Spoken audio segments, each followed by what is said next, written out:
I'm a mess, I know, but that's life when you're old like me and you're out in a hot, sweaty vehicle. But anyway, I love the videos everybody makes, and most of the time they're so funny.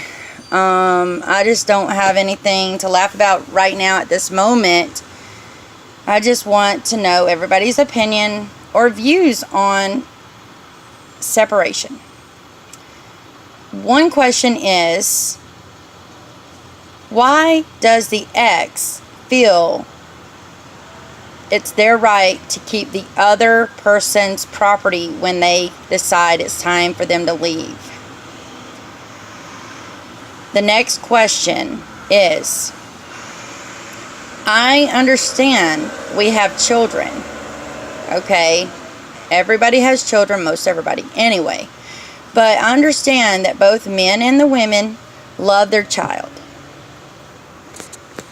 So for some reason, the child decides they want to go with daddy or they want to go with mommy whenever the parent needs to leave. But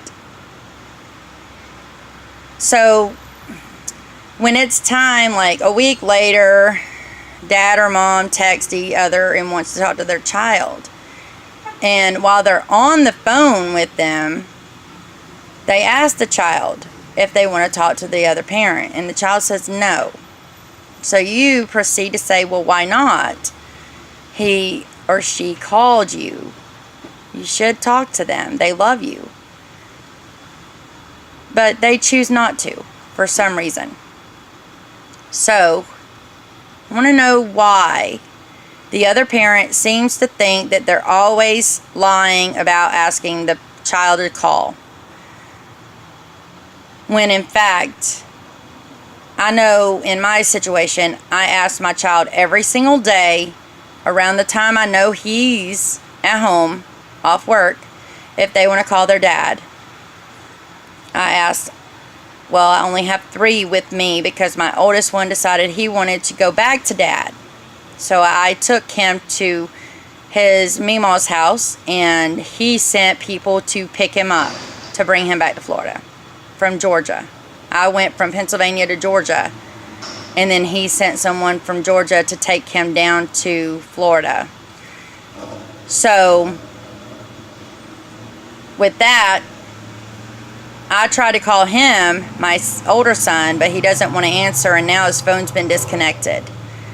So now I have only his father's phone to get in touch with him, and half the time I never talk to him because he only wants to talk to his brothers, which I understand that.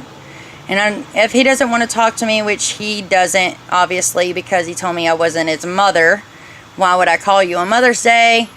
So I just feel like I should back up and let him be him and let him have that decision. So I don't force my children to talk to their dad. I do tell them that he loves them and they should talk to him, but they have their reasons why. So with that said, I'm going to move on to the next question. So after the child has said to their parent, the other parent, why they don't want to talk to them, they continue to ask why. Or they tell them they don't have a choice. Or they say, well, why didn't you tell me this when I was raising you? Well, guess what? They're not raised yet. They're still young and they need help. So that's fine. In my situation, I chose to leave because I was in a verbal abusive relationship.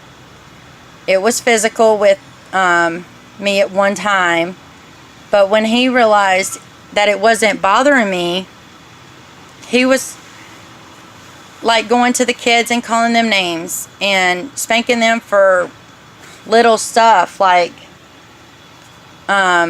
wrestling. Boys wrestle, and they got spanking for that. For not eating what they didn't like. For instance, I have a child that gags on eggs, and he got a spanking for not eating them. That's what really pushed my button.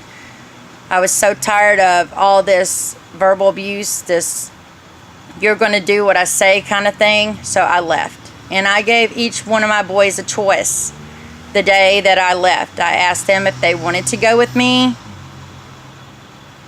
I'm not really sure where we're going because I didn't want him to know where I was going.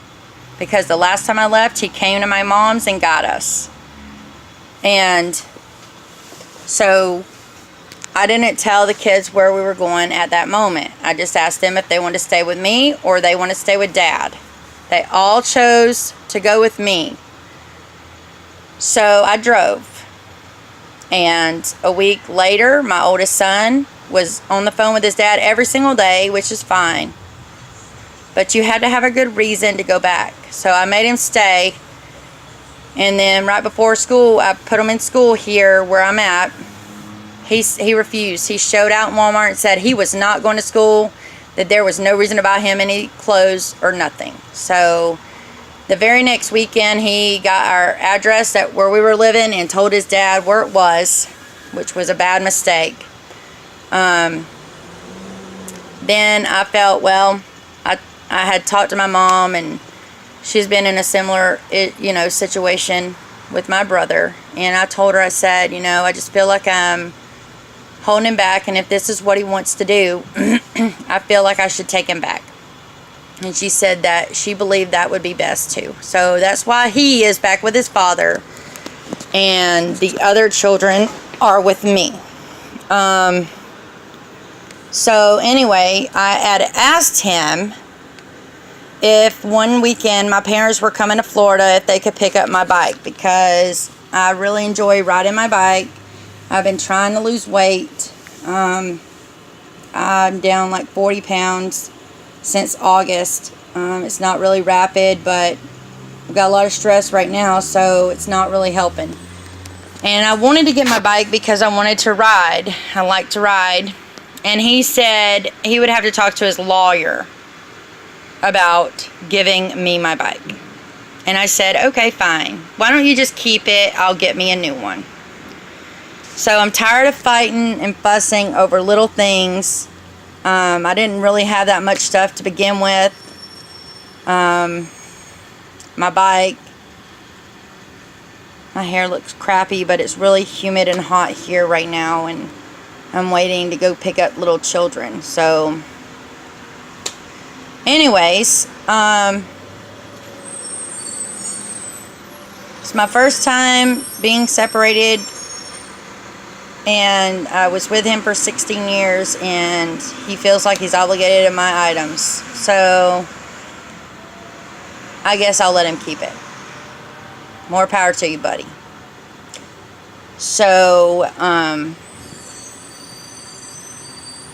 I guess that's that.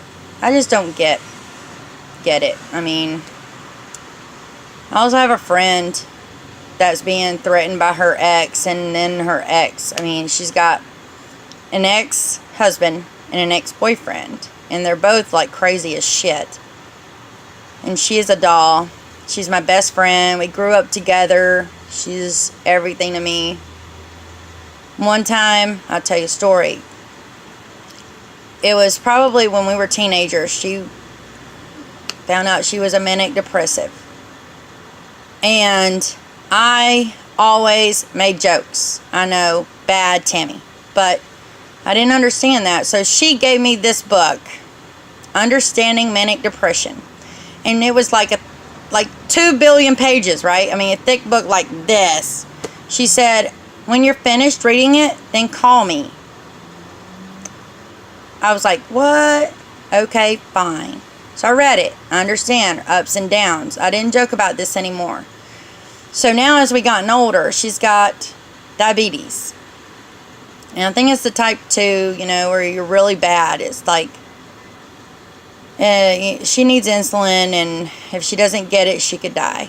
So I was worried about this. I'm worried about my friend because she just left this relationship. She didn't have anything, and hopefully she's going to the doctor today and she can get set up with her insulin and stuff. And I was worried about that, but then the guy decided he wanted to be a dummy and threaten her. So now I got to worry about her diabetes and a shotgun. I mean, really, guy? I mean, I don't understand that. You're the one that told her she's replaceable, and so go replace her and stop worrying about her and allow her to get her stuff. I mean, that's just, anyway.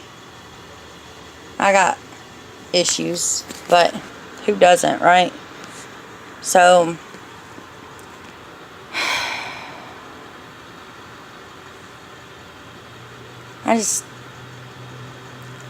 sometimes I just sit and think. I guess my boyfriend says I overthink a lot, which I guess I do, but that's that. I think. What ifs? Anyway. So, I know. I need to do something about my wrinkles, and these stupid little hairs that old women get are on the chin, right? You see that one? I need to pull that one out, like right now, because it's bugging me. You can see it real good. As a matter of fact, I might pull it out right now.